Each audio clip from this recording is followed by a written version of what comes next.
Eu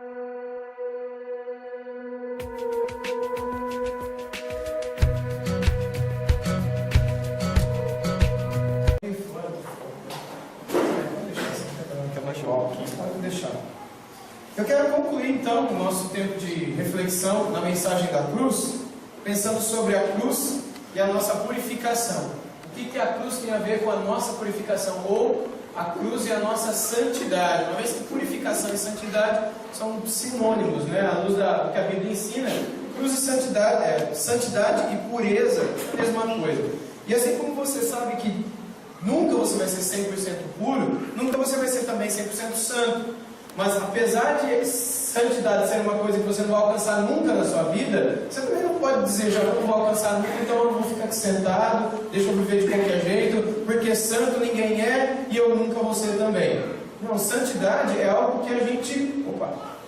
Você que estava jogando para mim. Santidade é uma coisa que a gente olha e a gente procura alcançar, cada dia mais, um pouco mais. É uma coisa que a gente cresce para aquilo. É como uma escada, você está lá embaixo, você sabe que você tem que chegar lá em cima. É como o pessoal que participou da viagem da noite missionária, onde você está lá embaixo, você sabia que você ia ter que chegar lá em cima, você não sabia como, né? Você só tinha uma cordinha bem pequenininha e invisível, sem lanterna, que ia te guiando para você sair daqui de baixo, chegar lá no alto, ver um monte de árvore, teia de aranha, galho caído, tronco no chão que você não via, batia lá no joelho, né? Enfim, mas você sabia que você tinha que chegar lá e você ia se esforçando devagarzinho, bem devagarzinho. A santidade é a mesma coisa.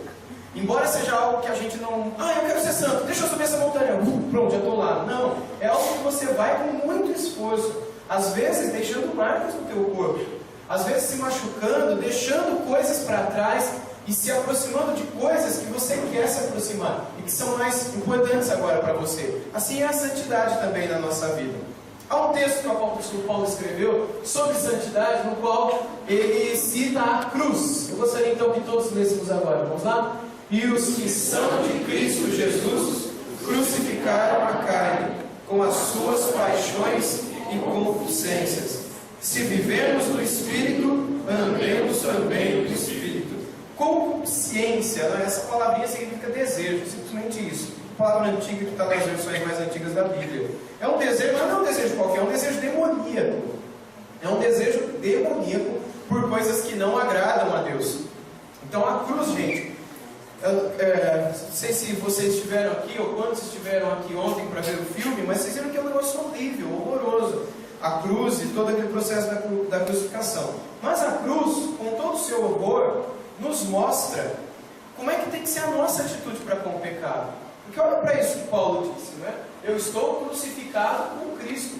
Os que são de Cristo, eles crucificaram a sua carne. Paulo não diz que os que são de Jesus, os que são de Cristo, eles fazem carinho na carne, eles brincam com a carne, eles fazem toda a vontade da carne. Ele diz que os que são de Cristo, eles crucificaram a carne. E vocês viram ontem à noite o que é crucificação. Não se brinca com isso, não se faz carinho quando você vai crucificar uma pessoa. A cruz é um negócio horroroso. Essa tem que ser a nossa atitude para com o nosso pecado também. É uma atitude de guerra. Trata-se de uma guerra e nós devemos ter cuidado em ficar dando para a nossa carne tudo que a nossa carne quer. Eu quero olhar, eu olho, eu quero comprar, eu compro, eu quero gastar, eu gasto, eu quero falar, eu falo, eu quero fazer, eu faço, e o que me dá na cabeça eu faço porque eu sou assim mesmo. Esse é o meu jeito. Toma cuidado com isso, porque você está crucificado com Cristo. Você não tem mais jeito. Que história é essa de que esse é o meu jeito? Que história é essa de que esse é o seu jeito? Você já não morreu? Ou você morreu para esse mundo e continuou no pé da montanha e disse, deixa esse pessoal, isso aí é só para quem quer, gosta de subir montanha, gosta de santidade, gosta de ser transformado, gosta de ser mais parecido com o cara lá de cima, com Jesus, com Cristo. Não, deixa eu ficar aqui no sopé da montanha, do meu jeito, não é porque eu sou assim mesmo. Não existe esse negócio de que eu sou assim mesmo. Nós estamos num processo de transformação, de subida, de mudança, de santificação. Os que são de Cristo, eles crucificam sua própria carne. Eles pregam a sua carne. E a carne não é algo literal, como alguns monges na antiguidade faziam, literalmente se flagelando. Já viram isso? Alguns filmes mostram isso. Um romance moderno, Dan Brown, O Código da Vinci, que foi colocado para o cinema também, ele mostra uma seita, uma ordem dentro do catolicismo romano, onde é comum o flagelo, eles se baterem, se rasgarem, como sendo uma forma de crucificar a carne. Não é isso que Paulo está falando, não é isso que Jesus está ensinando. A carne é que muito mais do que a nossa pele, os músculos, os tendões, os nervos, o sangue, a gordura, são os impulsos da nossa carne, os desejos que a nossa carne tem. De mentir, gritar, bater, roubar, adulterar, falar, trair, responder. São aqueles impulsos que não são espirituais, não são santos, eles são carnais. E esses impulsos usam a sua carne para dar vazão ao que ela quer. Então a sua natureza carnal quer que você xingue. Então ela vai usar a tua boca e a tua língua, se você não for mudo. Se você for mudo, aqueles impulsos ainda vão existir dentro de você. E você vai xingar de outro jeito. Porque os mudos também têm o seu jeito de xingar. De bater, de reclamar, de reivindicar. Então, muito além de ter a ver com o que você fala, tem a ver com o seu coração, com a sua natureza carnal. Eu já disse isso numa outra palestra que eu dei na igreja, de um orientador meu no seminário, Carlos Oswaldo, foi professor de alguns aqui, do Diego, Murilo, acho que deu aula para eles, né? E ele foi tutor de hebraico quando ele estudava e morava nos Estados Unidos, de 2 cegos. Então você imagina, você é um brasileiro, e você tem que ensinar hebraico, lá nos Estados Unidos, falando inglês, para 2 caras cegos. Eu sei que vocês estão meio dormindo, mas dá para entender? Imagina a loucura que é isso. O cara que é cego, e ele é americano, e eu tenho que aprender a falar inglês para ensinar hebraico para ele que não sabe ler. Como é que você ensina hebraico para um cara que não sabe ler? Enfim, numa das discussões do livro de Provérbios, que não foi um livro escrito em hebraico, ele chega ali no ponto do adultério, do coração, dos olhos. E aí o Carlos Oswaldo, que era o tutor, o professor, ele falou o seguinte: olha, provavelmente isso daí não é um problema para vocês. Vocês têm sorte, né? Vocês não enxergam, brincando com eles. Vocês não passam por tentações. Ele falou: mas quem falou isso que a gente não passa? Quem disse que a gente não é tentado também? A gente não é atraído pela pessoa, o sexo oposto. Quem disse isso? A gente é também. Quando a gente sente o cheiro, quando a gente escuta a voz. Sente o cheiro aqui, né? Sente o cheiro, ouve a voz. Mas sente o cheiro, ouve a voz, sente a presença. Ele disse: é a mesma coisa, são os mesmos impulsos. A gente não está livre disso. E aí você pensa que se você arrancasse os seus olhos, arrancasse as suas mãos, ou se castrasse, pronto, acabaria o teu problema. Tolinho, né? Tolinha. O problema não está no osso, no músculo. O problema está na alma, nessa natureza carnal que reina dentro de nós e que só usa o nosso olho, só usa a nossa mão, só usa a nossa boca, só usa o nosso corpo para satisfazer aquilo que a nossa natureza carnal deseja. Mas a gente precisa crucificar a nossa natureza carnal. Ela não é mais nossa, ela está crucificada. E aqueles que são de Cristo crucificam a sua carne com as suas paixões e os seus desejos demoníacos. Ou seja, desejos que não são divinos, desejos que não agradam a Deus. Isso significa concupiscência, é o desejo da carne. Quando você dá vazão para o desejo da sua carne, quando você satisfaz e alimenta o que a tua carne quer, você só se dá mal. Aparentemente você tem um prazerzinho ali, o negócio é legal, você pus para fora, falei o que tinha que falar, eu peguei o que eu tinha que pegar, né? Fiquei com quem eu queria ficar, beijei quem eu queria beijar, saí com quem eu queria sair. Mas no fundo, aquilo lá não preenche o vazio do teu coração. Você vai precisar de outra pessoa na semana que vem. Você vai se decepcionar com ela, e depois outra, e aí depois outra. E aí você vai ver que gente só decepciona. Você vai desistir de pessoas, você vai atrás de trabalho, vai começar a estudar, vai querer diploma, você vai ter 1, vai ter 2, vai ter 10, não vai satisfazer. E aí você vai atrás de dinheiro, vai fazer de tudo para ficar rico. E a hora que você estiver bem rico, você vai dizer o que o Andrea Bocelli, aquele cantor cego italiano, disse: olha, eu tenho tudo isso, embora eu não veja. Amor do teto, você não está aí agora. Depois você aparece. Ele disse, o Andrea Bocelli, né? Aquele lá não é o André Bocelli, não, né? É outro cara que já morreu faz tempo. O Bocelli está vivo ainda, né? Uma repórter da Globo perguntando para ele, né? Olha, você não vê mais tanto conforto, uma esposa linda, uma casa tão maravilhosa. Ele disse, olha, eu realmente, a minha esposa é maravilhosa, eu não a vejo, mas ela é maravilhosa. A casa que eu vivo é maravilhosa, eu tenho tanto conforto, tanto luxo, mas parece que tem um buraco dentro de mim. Isso ele disse, passou fantástico. Parece que tem um buraco dentro de mim que nada disso preenche, eu não sei o que é. E a repórter, o cara também não sabe, o que a repórter vai falar para ele? Qual é a solução para a alma daquele homem que encanta tanta gente com a voz dele? Outros detestam, né? Mas muito gostam. O que pode preencher e mudar a história daquele homem? Jesus Cristo, e Jesus Cristo somente. Só Ele, quando entra em nossa alma, preenche esse vazio, nos capacitando a nunca mais ter falta de nada. Pode a pessoa que a gente mais ama nos trair? Traiu. Pode esse braço aqui, que é o que me abençoa, que é o meu trabalho, alguma coisa assim, eu perder? Perdi. Há algo maior dentro de mim e que eu não posso perder nunca. E é esse algo que está em mim que eu não perco nunca, que me sustenta, que me anima, que me põe de pé. Eu posso perder meus filhos, posso perder minha esposa, vocês que são mulheres, posso perder meu marido, vocês que são filhos, posso perder meus pais, posso perder meus amigos, posso perder o que for, mas eu não perco o Senhor.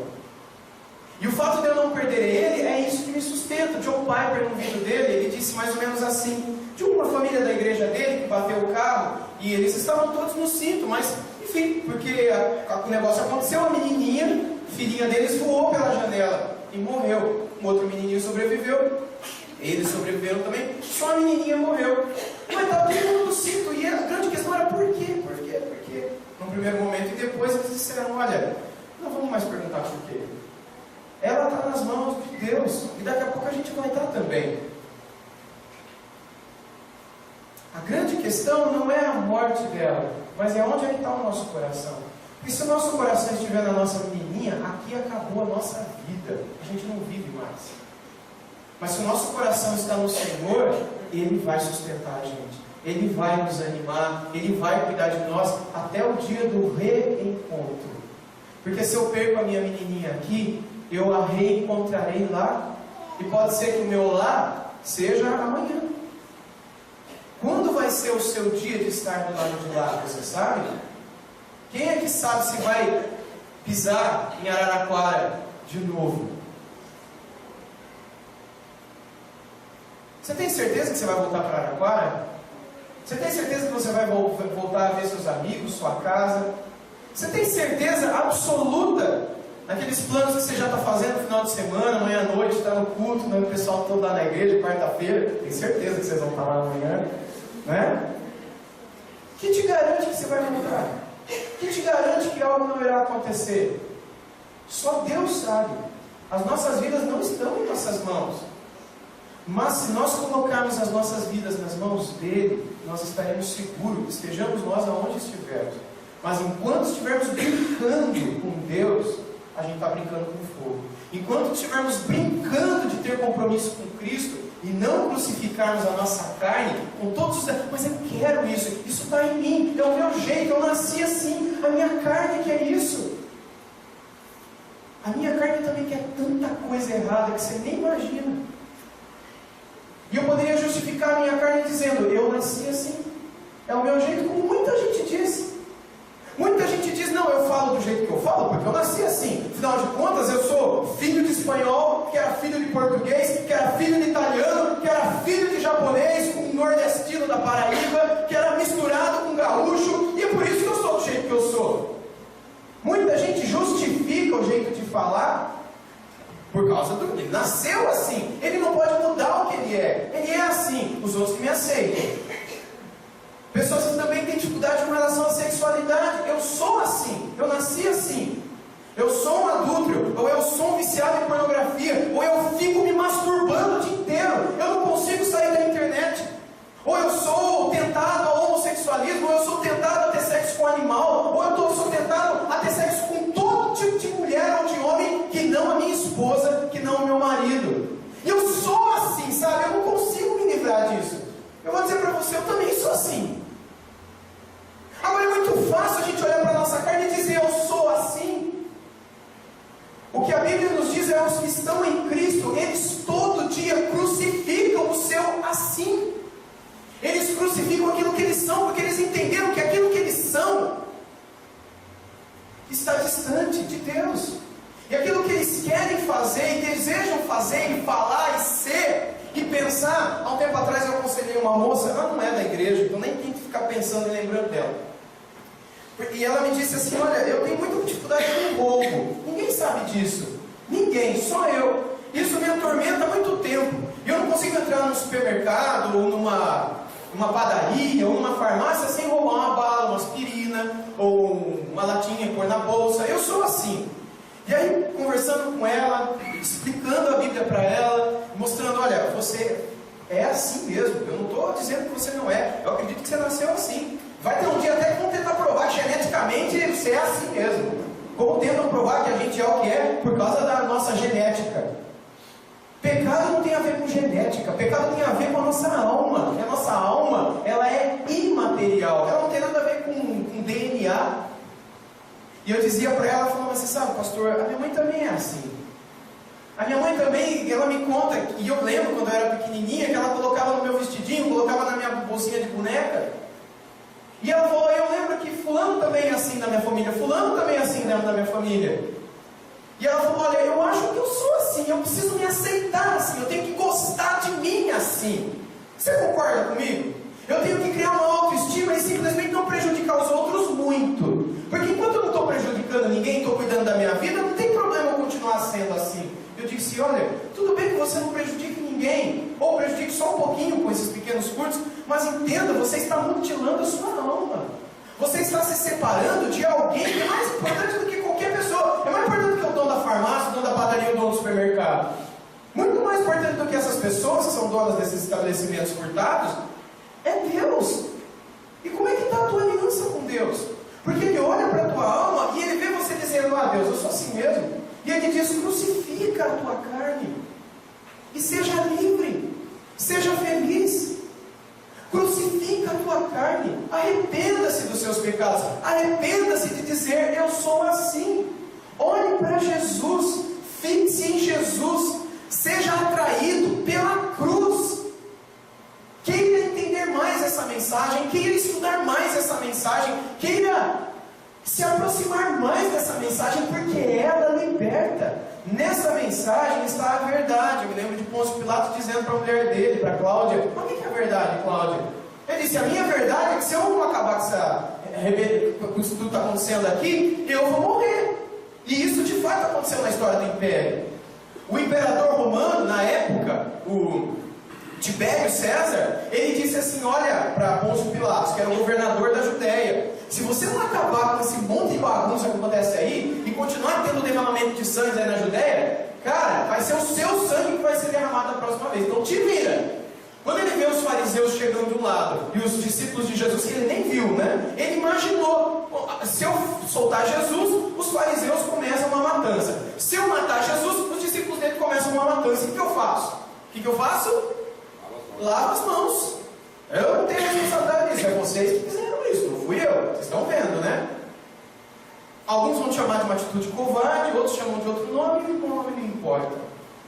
O que importa para nós aqui é nos lembrarmos de que a nossa carne, ela precisa ser crucificada. A nossa carne precisa ser pregada também. Se nós queremos ter paz, se nós queremos ter vida, se nós queremos ter liberdade, libertação, a gente só vai encontrar isso em Jesus Cristo.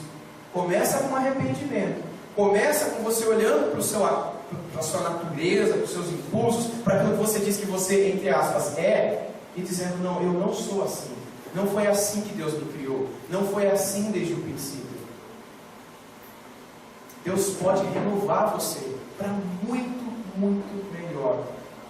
Só que é uma porta fechada num quarto escuro. E para que você descubra o que está do lado de lá da porta, você precisa bater, abrir e passar. Sem passar pela porta, na sala escura, você não vai entender nunca o que eu estou dizendo.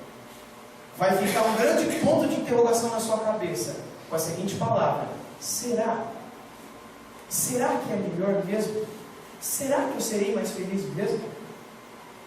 Será que eu posso deixar de ser o que eu sou hoje? E Deus pode me transformar e eu me sentir muito, muito melhor? É uma porta fechada numa sala escura, para que você possa bater e a porta se abrir, porque essa porta você não arromba. Deus é o soberano dessa casa, e é Ele quem abre a porta para quem bate. E sabe como é que você bate?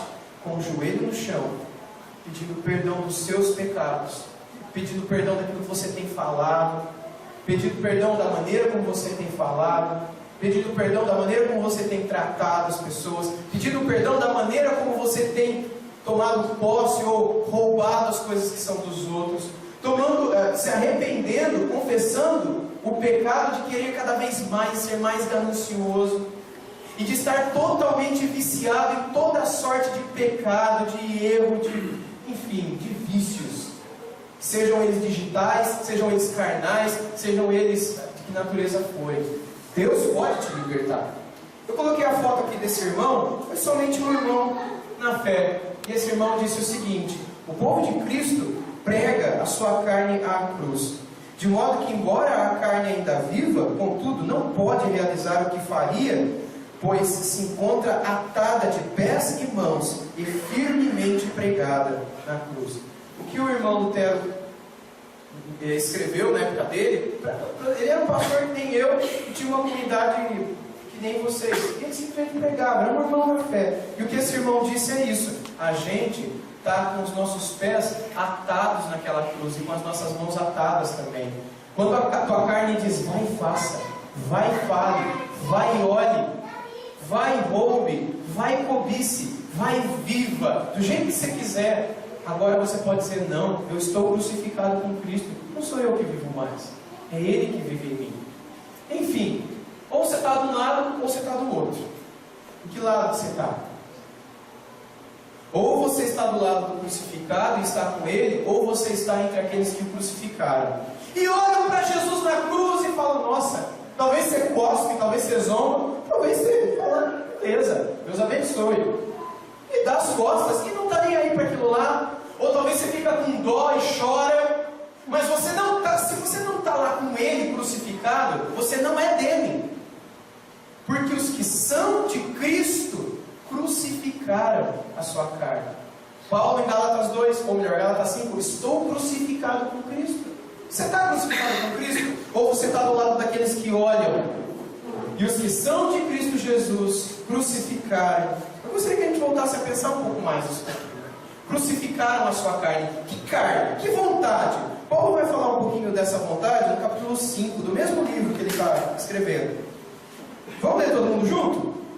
Ora, as obras da carne são conhecidas, e são prostituição, impureza, lascívia, idolatria, feitiçarias, inimizades, porfias, ciúmes, iras, discórdias, dissensões, facções, invejas, bebedices, glutonarias e coisas semelhantes a estas, a respeito das quais eu vos declaro, como já outrora vos preveni, que não herdarão no reino de Deus os que tais coisas praticam. É interessante essas palavrinhas aqui, não é? Bem no meio ali. E coisas semelhantes a esta. A lista não acabou. A lista não acabou. Tem um montão de outras coisas que poderão deixar você fora do reino de Deus. Porque quem pratica, e a palavra grega ali é vive na prática de. Aquele que vive na prática, porque praticar tudo é quase todo mundo pratica. O problema, aliás, tem muito problema em você praticar tudo isso. Mas o problema é quando você não crucificou já a tua carne que deseja tudo isso. Porque, escuta o que eu vou falar, a tua carne e a minha também deseja a prostituição, deseja a impureza, deseja a lascívia, deseja a idolatria e tudo que está ali. A gente deseja tudo isso, eu desejo tudo isso. Você também, em alguns momentos da vida, ira, ciúmes, discórdias, facções, invejas, enfim. E a lista não termina, e coisas semelhantes a estas. Por que semelhantes? Porque são coisas que Jesus Cristo jamais faria. Você está crucificado com Ele, ou você está no pé da cruz olhando para Ele? Porque você pode ter uma cruz na sua casa, você pode ter um altar na sua casa, você pode deixar a Bíblia aberta na tua casa, isso não muda nada. É você do lado de fora da cruz, olhando para o crucificado, tendo pena dele, zombando dele, ou passando do lado dele, sem se importar com o que está acontecendo ali. E a salvação da sua alma só pode existir se você estiver pregado com Ele. Você está crucificado com Ele. Você já crucificou a sua carne com Ele, ou ainda não? Eu quero dizer para você que quando a gente pensa em crucificar a nossa carne, a gente tem que pensar em duas coisas. A primeira delas é, Jesus já nos crucificou. Quando Deus olha para a cruz, Ele já vê o Schneider na cruz, a Beth, o Lídio, a Nájila, o Alexandre, o João Alexandre, a mim. Ele já nos vê naquela cruz. Só que o outro lado da crucificação é que Ele espera que o João, o Alexandre, todos os irmãos continuem a se crucificar todo dia. E é por isso que Ele disse que se alguém quer vir após mim, e aí? Negue-se a si mesmo, tome a sua cruz e faça o quê? Siga-me. A gente tem que seguir nessa terra carregando a nossa cruz para não nos esquecermos que a única coisa que a gente tem nessa terra, como Cristo, é a nossa cruz. O resto é emprestado. O resto é emprestado. O carro que você comprou e está quitado é emprestado. De alguma maneira Deus deu a licença para você usá-lo. De alguma maneira Deus te habilitou a ter talentos e, enfim, sabedoria para ter o trabalho que você tem e poder ganhar o dinheiro que você ganha para poder comprar o que você compra. Tudo vem de Deus. Se Deus tivesse permitido você ser sério, submundo, você não ia ter o carro, nem a casa, nem a família que você tem. Mas Ele te dá tudo isso. E escute, eu vou falar uma coisa agora, talvez você nunca pensou nisso. Não é uma coisa tão legal, mas eu quero dizer para você. Você sabia que você não vai levar o carro quando você morrer? Você sabia que, não é tão legal, eu acho que você sabia disso, talvez você nunca pensou nisso, mas você sabia que você não vai levar nada. A única coisa que você vai levar é um terno emprestado que alguém vai te doar. Normalmente vai pedir para o pastor, você não dá um terno aí para arrumar um fundo aqui. Ou só o paletó, porque as pernas ficam debaixo da flor, não é? O caixão também, o que vai sobrar de você? Você sabia que até aliança, ou anel, ou brinco, se tiver no teu dedo, vão arrancar? Vai que prejuízo, enterrar o fundo com anel de ouro. Tira o anel, a gente divide aqui entre a galera, né? Nada vai. Como o filósofo do esporte brasileiro, Cajuru, disse certa vez, no final do jogo, o peão e o rei vão para dentro da mesma caixa. Não sei se foi o Cajuru, eu ouvi dele, não sei quem é que falou. No jogo do xadrez é assim, o rei e o peão vão para dentro da mesma caixa. Na vida é assim. Eu e o presidente dos Estados Unidos vamos para dentro da mesma caixinha. E vamos ser devorados ali pelas lagartas, pelos escorpião não, né? Aqueles bichinhos que ficam debaixo da terra, né? Que vai com barata. Você vai ser o filé mignon da barata. Ela vai adorar quando ela vê você entrando ali, né? A sua gordura. E aí depois vão lá, vão tirar o que de você? Não vai sobrar nada de você. Sobrar só o osso. Porque o osso barato não come. O seu, a carne, inclusive, é de segundo. Não sei se você sabe disso. E aí o seu osso, vão pegar o seu osso, colocar dentro de um saco preto. Você já viu isso acontecendo? É exatamente assim. Aquele saco de lixo.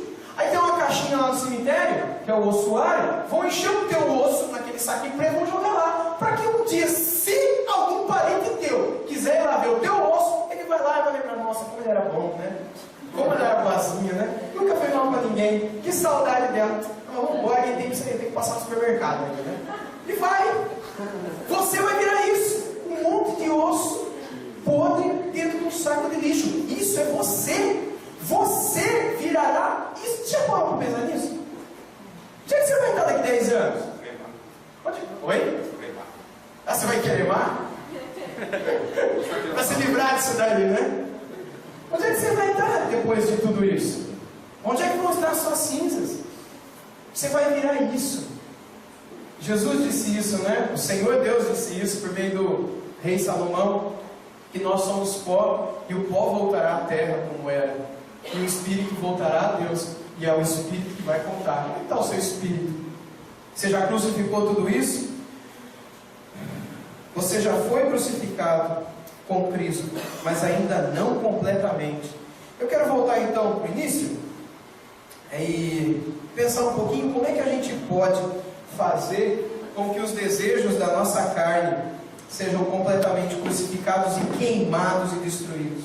Os que são de Cristo Jesus crucificaram. Vamos todo mundo ler isso aqui? Os que são de Cristo Jesus crucificaram a carne e com as suas paixões e concupiscências. Presta atenção agora. Vamos lá todo mundo? Se vivemos no Espírito, andemos também no Espírito. Então, a parte final desse verso, ela nos lembra desse texto aqui de Gálatas 5 também. Depois de Paulo falar dos frutos da carne, ele fala dos frutos do Espírito. As mulheres podem ler para a gente, por favor?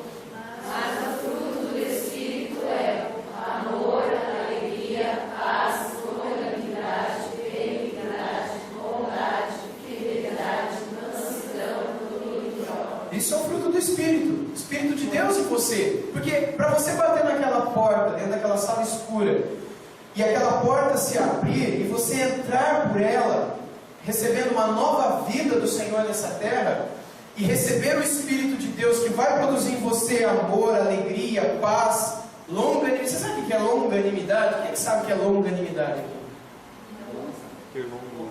Ter um longo ânimo, não é uma paciência de Jó, como muitos falam, não é aquela paciência que, olha só, tendo a paciência de Jó, só sendo muito longânimo para aguentar o marido que eu tenho. Aquela paciência, né, enorme e tudo mais. Isso é longanimidade. Agora, deixa eu falar uma coisinha para vocês, esposas, estão vindo aí agora. Todo mundo, presta atenção. Essa longanimidade não está em você. Essa longanimidade é dom do Espírito Santo. Você nunca será longânimo. Não é de você. Você não é assim. Você é estourado. Eu sou. Todo mundo é. Até o Filipão. Mexa com ele. Todo mundo é. A longanimidade é um dom do Espírito Santo. Interessante que ele vai dizer benignidade, bondade, fidelidade, mansidão, e ele termina com a chave de tudo, ou o alicerce de tudo, o domínio próprio. Ninguém aqui tem domínio próprio. Ninguém aqui tem domínio próprio. Aliás, Tiago, o irmão de Jesus, que virou apóstolo depois, escreveu uma das últimas cartas da Bíblia, ele disse que ninguém consegue dominar nem a língua, que é um dos menores membros do nosso corpo. Você não consegue. Os animais também. Como é que se domina um cavalo? Botando freio na sua língua, na sua boca, né? Você guia ele. Aí ele vai usar a ilustração dos grandes navios, as grandes embarcações, com uma pequena linguinha, né? O leme. É leme, né? É leme, né? Você dirige o barco para cá ou para lá. Aquele monstro dirigido por um leme, ou dois, ou três. Você também é dirigido em boa parte da sua vida pelas besteiras que saem da sua boca, pelo mau uso da sua língua. Só Ele pode dominar a sua língua. Só Ele pode pôr freio e cabresto nesse touro bravo que sou eu e é você. Quando Jesus se encontra com Paulo, não convertido ainda, Jesus fala assim: Paulo, eu sou aquele que você persegue, e dura coisa é você ficar recalcitrando, dando coice contra os aguilhões, que é aquele instrumento que alguns homens usavam para ferir o boi para o boi andar. Você é louco, Paulo? Para de ficar dando coice ou murro em ponta de faca, não é? É isso que nós somos. Assim é o nosso coração. E Jesus é aquele que toma, é o domador de touro bravos. Foi porque Jesus veio e se encontrou com Paulo que Paulo parou de matar pessoas. Foi porque Jesus veio e teve encontro com Paulo que Paulo parou de perseguir cristãos. Paulo perseguia cristãos, Paulo torturava cristãos, Paulo arrastava cristãos, Paulo matava cristãos, Paulo ordenou a morte do primeiro cristão, Estevão, primeiro mártir da história do cristianismo, morreu apedrejado por ordem de Paulo. E as pedras e as roupas do cara que morreu foram colocadas nos pés daquele que ordenou a execução, Paulo. Ele era um touro bravo. E Jesus o amansou. E Jesus tornou ele, Paulo, um homem amoroso, um homem afável. Mudou a história da vida dele. E ele disse: agora eu estou crucificado com Jesus também. Mas ele disse certa vez que ele tinha um espinho na carne. E que ele havia pedido 3 vezes para Deus tirar aquilo dele. dele. Alguns vão dizer que era cegueira. Outros vão dizer que era homossexualidade, que Paulo era gay. Outros vão dizer que Paulo era manco. Isso é sério, muita gente diz isso. Alguns vão dizer que Paulo tinha um problema estomacal. Outros vão dizer que Paulo contraiu malária quando ele esteve em Filipos pregando, e que ele nunca mais se curou daquilo, e que ele sofria dores terríveis por causa daquilo. O fato é que a Bíblia não fala qual era o espinho na carne. Ele só fala que ele pediu 3 vezes para Deus tirar aquilo dele. E Deus não tirou. Por que Deus não tirou?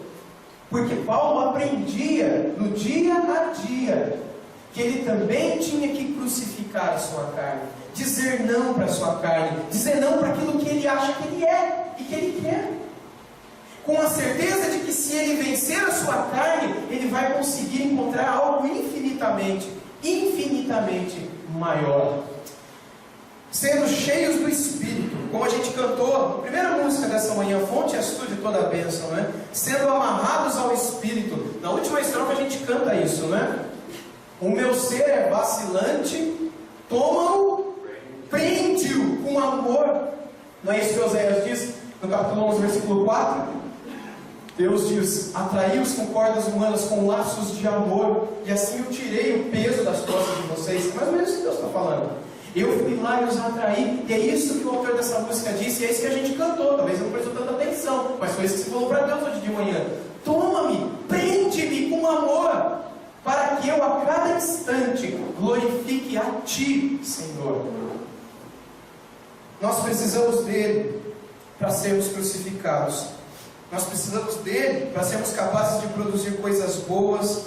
Nós precisamos dele para conseguirmos viver de um modo santo. Nós precisamos dele para conseguirmos viver uma vida que agrada ao Senhor.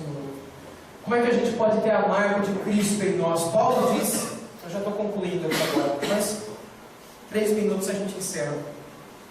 Paulo disse que ele carregava consigo as marcas de Cristo. As marcas de Cristo. Você tem as marcas de Cristo em você? O que é ter a marca de Cristo em nós? Teve gente na história do cristianismo que manifestou publicamente algumas coisas chamadas de estigmatas. Você já ouviu falar do estigmata? Estigmatas são pessoas que, ao longo da história do cristianismo, em várias religiões, falavam que tinham a mão toda hora sangrava, pé sangrava, olho sangrava. Olha a mão desse rapaz. E alguns vão dizer que isso é dom de Deus, que isso é a marca de Cristo. Esse daqui é um dos mais famosos do nosso tempo, o Bill, né?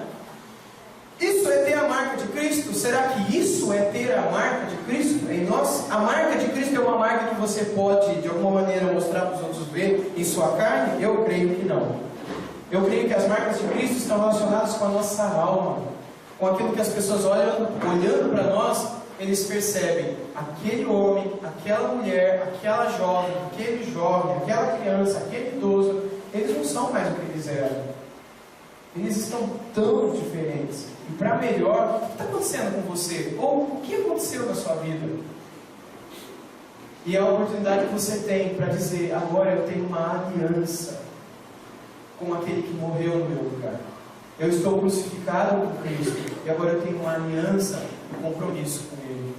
Gente, eu quero dizer para vocês que só um homem, uma mulher, um jovem, uma jovem crucificados com Cristo podem falar da cruz para alguém. Se você não está crucificado com Cristo, você não pode falar da cruz de Cristo para ninguém. Lembra quando Tomé disse para Jesus, falta só 1 minuto para encerrar, hein? Quando Tomé disse assim para Jesus: Jesus, é o Senhor mesmo? E aí, antes de Jesus chegar, Tomé disse para Pedro assim, alguém lembra o que Tomé disse para Pedro? Se eu não colocar o dedo no buraco da mão dele, buraco do pé, lembra que colocou uma lança do lado? Se eu não pôr o dedo do lado dele, eu não verei. E quando Jesus chega e aparece no meio deles, Jesus vê, Jesus diz: Pedro, Tomé, põe a mão aqui, põe a mão do meu lado, veja, sou eu mesmo. E mesmo Tomé pondo a mão para crer, é aquele que tinha que ver e tocar com a mão para acreditar, mesmo assim ele ainda ficou com o pé atrás. Jesus disse: vocês estão com alguma coisa para comer aí? Tem alguma coisa para comer? E curiosamente, veja como eles eram humanos, gente. Como eles eram humanos. A gente olha para os apóstolos, a gente acha que eles eram diferentes. Não, eles estavam assando um peixe. Jesus sentiu o cheiro. Jesus falou: traz o peixe, eu queria comer. Trazem o peixe assado. E eles comem um peixe assado com Jesus. Jesus ressuscitado.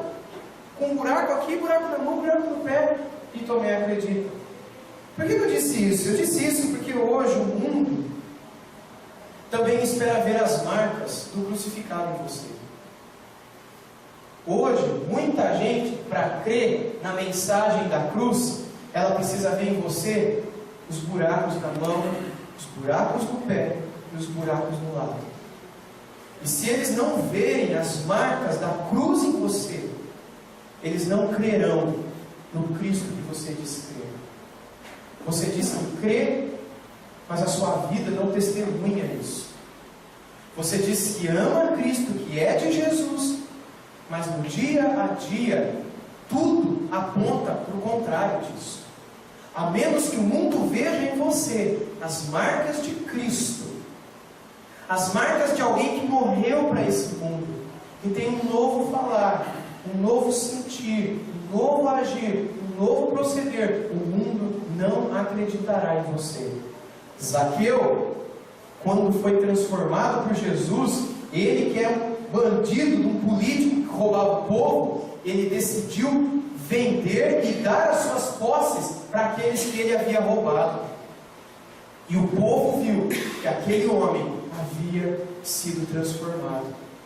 Quando a mulher chamada Maria Madalena, que foi pega em adultério, provavelmente era uma prostituta, ela teve um encontro com Cristo, Jesus a perdoou, a vida dela nunca mais foi a mesma.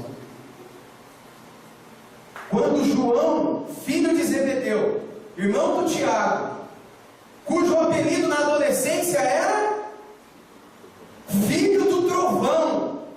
Por que se dá um apelido para um cara de filho do trovão? Por que se dá um apelido para uma criança ou para um adolescente que é filho do trovão? A gente diria que o Filipão é filho do trovão? Jamais. Ele é o filho da bênção, da calmaria, da paz. Filipão. Eu não vou nem perguntar, eu não conheço ele direito, né? Eu nem vou perguntar quem é o filho do trovão aqui, ou a filha do trovão. Silvio. Não. Enfim, João tinha esse apelido. Quando ele se tornou discípulo de Cristo, gente, esse era o apelido dele. Ele era o filho do trovão. Quando eles subiram lá para Galileia de novo, porque eles estavam no sul, depois voltaram para Galileia. Quando uma cidade não recebeu Jesus direito, você sabe o que eles falaram para Jesus? Principalmente João: Senhor, só quer que a gente manda cair fogo do céu aqui agora? A gente vai orar, vai derramar fogo do céu para matar essa gente. Eles pensam que estão falando com quem, Senhor? Quem falou isso? João. Curiosamente, no final da Bíblia, quando ele escreve 3 epístolas, ele fica conhecido na história da humanidade como o apóstolo do amor. O que aconteceu com o filho do trovão? Que agora é alguém que só fala em amor, trata as pessoas de uma maneira amorosa.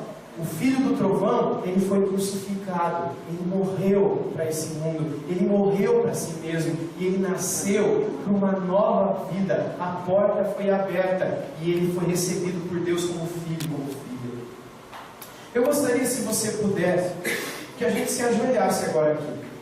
Essa foi a última palavra que eu gostaria de dar para vocês. E eu não sei o que você vai dizer para Deus ajoelhado, mas se você puder, se você não puder, não fique. Mas se você puder, se ajoelhe. E eu gostaria que você dissesse alguma coisa para Ele, que um dia morreu no teu lugar, que te conhece e que está vendo você aqui, e que permitiu que você chegasse em segurança aqui, ouvisse tudo que ouviu, brincasse tudo que brincou, participasse de tudo que participou, e nada foi sem propósito. Sua vida está nas mãos dele. E eu gostaria de dar a você a oportunidade de falar um pouquinho com Ele, da maneira como a gente deve ficar diante dele, que é prostrado, que é reverenciando, que é temendo, que é reconhecendo que Ele é, e nós não somos nada. Vamos nos curvar, se você pode. Eu gostaria de dar alguns segundos para você orar e falar com o Senhor.